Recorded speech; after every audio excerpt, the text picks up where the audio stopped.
The final one I had, was it weird to go out there and not have the guy with the straw hat out there barking at you?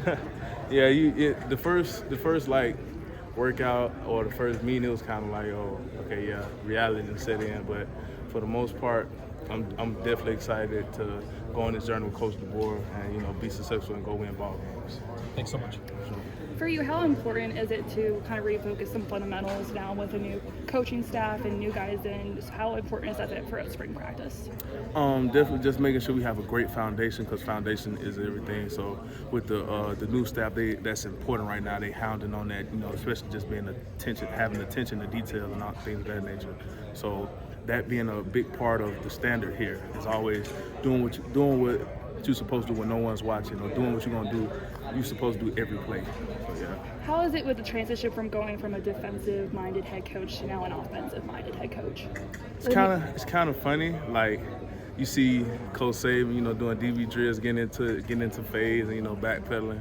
Then you look over, you see this 6'5" tall guy line up at receiver. So I just feel like I really want to say, if it was back in Coach Saban prime, I want to see who would win a one-on-one.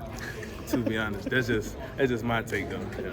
How is it now actually having music too? Does that kind of help at all? It's like a ball game. It definitely helps when you're in the indie period and you just did your rep. Now you can catch the song, but for the most part, when you're on the field, you're pretty much locked in to trying to get the call and execute to the best of your abilities.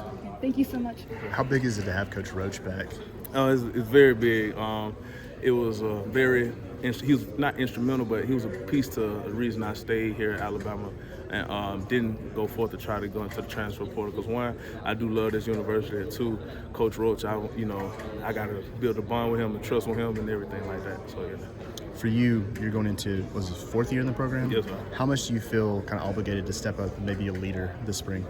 I feel like it's like one of our coaches says, it's not me.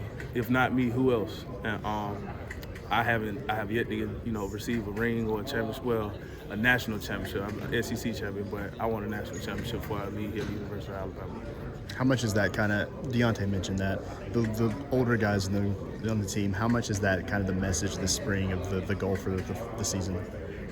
It's just when you get to a situation when you almost right there, it's in arm's reach, and you fail, and you have all that time to, not necessarily, you fail, you have all that time to think about it.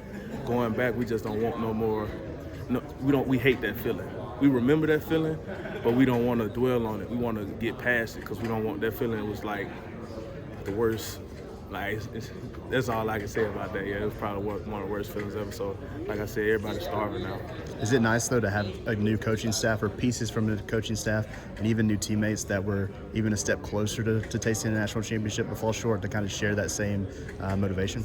Yeah, it's definitely great, especially when you got head coaches leaving their programs just to come and be an assistant coach here. Like, that's what I look at it. Like, these guys were head coaches, and they were calling the shots. Now they listen to somebody else. So when people put their pride to the side for something like that, then I'm definitely, you got me all in. I'm bought in all the way. You talked about Coach Roach being part of the reason to stay. Talked to Coach Corey, talked about also guys like HaHa, Josh Chapman, Coach G. Kind of how big role in keeping the team together in that transition time? Definitely with Chap, HaHa, Nizelle, actually all those instrumental people that know how to, been around the program since Coach Saban's first days and just know how things go. Now, I know they're not trying to change everything or not trying to let things go, on with time, but it's kind of like when you get in a new job, somebody's showing you the ropes, and then once you get the hang of it, you know how to put your own spin on it. So I just feel like I'm definitely glad they're still around and things of that nature.